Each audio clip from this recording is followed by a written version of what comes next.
يا بوبو، شنو القصة ديالو؟ واش كيستاهل هاد الضجة اللي نيض عليه؟ فهاد الفيديو غادي نعرفو الحقيقة ديالو، وأولا اشتركوا في القناة ودعموا المحتوى، ويلا نبداو. باش غير تعرفوا، راه لابوبو كان متواجد من 2018، اخترع صانع رسوم متحركة ياباني، ولكن في 2025 فجأة المبيعات والأرباح دارت بوم، طلعت بشكل مخيف. وهنا كيجي السؤال، علاش؟ لسبب بلاك بينك والعديد من المشاهير الآخرين بحال رايانا وبيكهام، سواء تصوروا معاه ولا نزلوا في ستوري بدون سبب، وماشي دعاية ولا إعلان.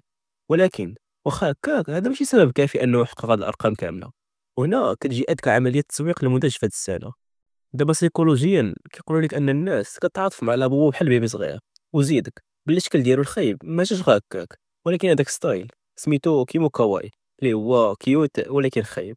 وايضا الشركه خلاتك تقتنع باللي راه صعيب تلقاه، وانه كاين اشكال نادره ممكن تطلع لك في العلبه. وهذا الشيء خلى الناس يجمعوه بحال اوراق بوكيمون الا عقلتو عليهم.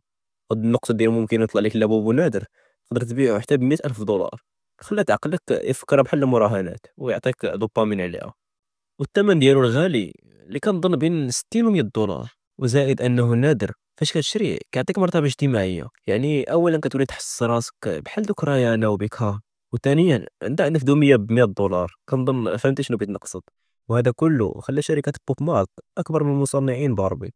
والمهم، هذا كان فيديو اليوم. ما تنسوش تشتركوا في القناه وقولوا لي شنو رايكم فيه، واش باغيين تشروه.